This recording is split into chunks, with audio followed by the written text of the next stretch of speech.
হাসিবুলের বাবার নাম আশরাফুল আলম। বাড়ি মেহেরপুরে। প্রায় ১.৫ দশক আগে ভাগ্য বদলের আশায় শ্রমিক ভিসায় পাড়ি জমান সৌদি আরবে। সম্প্রতি হৃদরোগে আক্রান্ত হয়ে সেখানেই মৃত্যু হয় তার। কিন্তু কেন হৃদরোগে আক্রান্ত হলেন তিনি?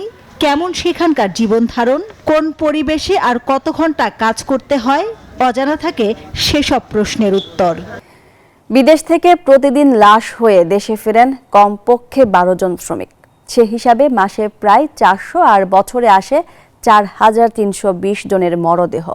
মৃত্যুর এই সংখ্যাকে উদ্বেগজনক মনে করছেন অভিবাসন বিশেষজ্ঞরা। বলছেন, দিন বদলের আশায় যারা দেশের মায়া ছেড়ে কাজ করেন বিদেশে বিভয়ে, সেই রেমিটেন্স যোদ্ধাদের নিয়ে নতুন করে ভাবতে হবে সরকারকে।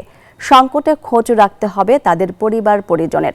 মাসুদা লাবণীর ২ পর্বের ধারাবাহিক প্রতিবেদনের আজ থাকছে প্রথম পর্ব।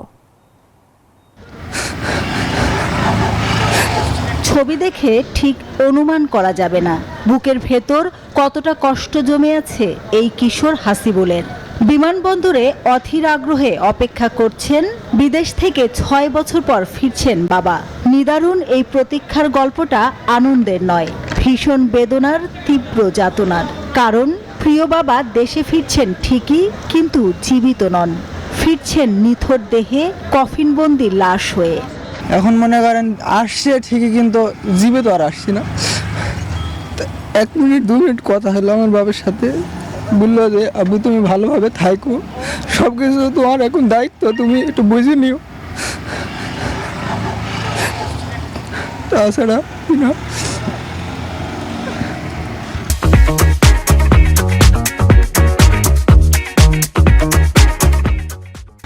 তখন একটা আনন্দের অপেক্ষা, আর এখন একটা দুঃখের অপেক্ষা যে কখন বাবা আসবে, বাবার দাফন কাফনেরই করতে হবে। হাসিবুলের বাবার নাম আশরাফুল আলম। বাড়ি মেহেরপুরে।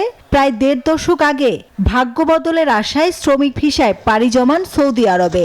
সম্প্রতি হৃদরোগে আক্রান্ত হয়ে সেখানেই মৃত্যু হয় তার। কিন্তু কেন হৃদরোগে আক্রান্ত হলেন তিনি? কেমন সেখানকার জীবন ধারণ? কোন পরিবেশে আর কত ঘন্টা কাজ করতে হয়? অজানা থাকে সেসব প্রশ্নের উত্তর। ওখানে সহযোগিতা এখন মালিক করবি কিনা এটা আমি নিশ্চিত না। বিদেশ থেকে ফোন দিয়ে বলছে তোমার আব্বু মারা গেছে, হঠাৎ যে হার্ট ব্লক করেছে। কেবল আশরাফুল আলমই নন, এমন অপ্রত্যাশিত করুণ পরিণতির তালিকায় যোগ হচ্ছে অনেক নাম। পরিসংখ্যান বলছে প্রতিদিন লাশ হয়ে দেশে ফেরেন অন্তত ১২ জন, যা ছাড়িয়েছে আগের সব রেকর্ড। ওয়েজ আর্নার্স কল্যাণ বোর্ডের তথ্য বলছে ১৯৯৩ সাল থেকে ২০২৪ সালের নভেম্বর পর্যন্ত প্রবাসীর মরদেহ এসেছে ৫৬,৩৪২ জনের। এর মধ্যে শুধু ২০২৪ সালেই এসেছে প্রায় ৪,৫০০। এমন বাস্তবতাকে ভীষণ উদ্বেগজনক মনে করছেন ব্র্যাকের অভিবাসন কর্মসূচির এই কর্মকর্তা। বিদেশের লোক পাঠাবো, রেমিটেন্স আসবে, সেই ভাবনায় এই যে লাশ ৫০,০০০ লাশ আসছে বলছি, সেই সংখ্যাটা আমরা অনেক সময় ভাবি না। সরকারি তথ্য বলছে প্রবাসী শ্রমিকদের মধ্যে সবচেয়ে বেশি লাশ আসে মধ্যপ্রাচ্য থেকে। এবছর যে মরদেহ এসেছে তার ৩৪% সৌদি আরব এবং ২৩% এসেছে মালয়েশিয়া থেকে, যাদের বেশিরভাগেরই বয়স ৩৮ থেকে ৪৫ বছরের মধ্যে। তারা অনেক কষ্ট সাফার করেই ফ্যামিলির জন্য থাকে। আবার অন্যদিকে তাদের যাওয়ার পথ একটা হলো, সবাই কিন্তু এক পথে আসতে পারে না। প্রবাসে যারা দিনরাত সীমাহীন কষ্ট করত, বাংলাদেশে থাকা পরিবার পরিজনকে ভালো রাখার আপ্রাণ চেষ্টা করত, তাদের মৃত্যুতে কিভাবে পরিস্থিতি সামাল দেন স্বজনরা।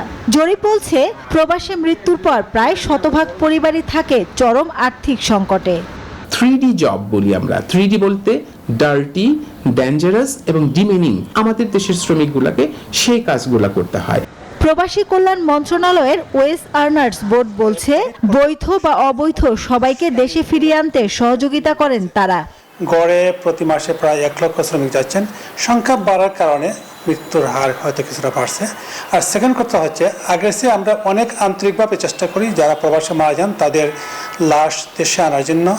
এর বাইরেও নানা জটিলতায় অনেক শ্রমিকের লাশ দাফন করা হয় বিদেশের মাটিতেই। অনেক সময় যার সঠিক পরিসংখ্যানও থাকে না দায়িত্বশীলদের কাছে। অভিবাসন বিশেষজ্ঞরা মনে করেন বিদেশে অবস্থানরত শ্রমিকদের কর্মপরিবেশ ও জীবনমান উন্নয়নে সেখানকার বাংলাদেশি দূতাবাসগুলোকে হতে হবে আরও বেশি তৎপর ও আন্তরিক। মাসুদা লাবনী, নিউজ 24, ঢাকা।